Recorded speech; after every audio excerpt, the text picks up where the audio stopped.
आधार card, ration card और bank के KYC से संबंधित ई कविता के माध्यम से हम रउरा सबके बताओ तनी कि कौन कौन समाज के का परेशानी बाटे। ऐसे बहुत परेशानी बढ़ गई बड़ी से समाज में कि आधार कार्ड लागेला सब ठन बनेला कम, आधार कार्ड लागेला सब ठन बनेला कम। आ यही से परेशानी सबके होला हरदम।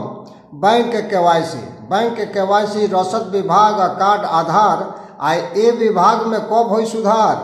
खाता खोलाइल तो प्रूफ सगरी लागल, खाता खोलाइल तो प्रूफ सगरी लागल। अब कंप्यूटर में से कहाँ ही भागल।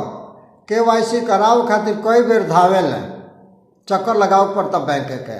KYC करावे खातिर कई बेर धावेल, साहब के जब करेला मर्जी तबे ही चढ़ावेल।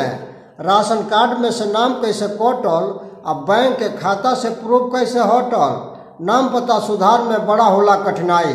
आधार कार्ड वाला नाम पता सुधार में बड़ा होला कठिनाई। चारू ओर धावेल कम में होला सुनवाई। लोन वाला लिस्ट से प्रूफ नहीं हटल। बहुत मार्मिक लाइन बा।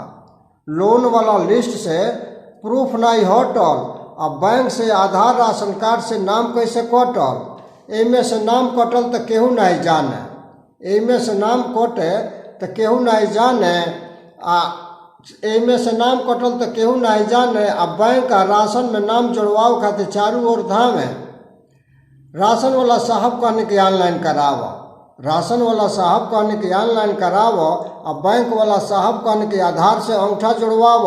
जब तू करबो ऐसा तो बिहने मिली पैसा, आज नहीं मिली। जब तू करबो ऐसा तो बिहने मिली पैसा। बेमत व्यवस्था दे के नाम रौरा काटे। राशन कार्ड वाला बेमत व्यवस्था दे के नाम रौरा काटी आ कटले के पहले उनका के रौरा जांची। ए दोनों के खर्चा का हम बताई चढ़वाओ खतरा। ए दोनों के खर्चा का हम बताई आ दे के पूजा कोई बेर धाई। ए विभाग के साहब सबके चलेला मर्जी, ए विभाग के साहब सबके चलेला मर्जी। कमजोर लोग के राशन से चलेला खर्ची।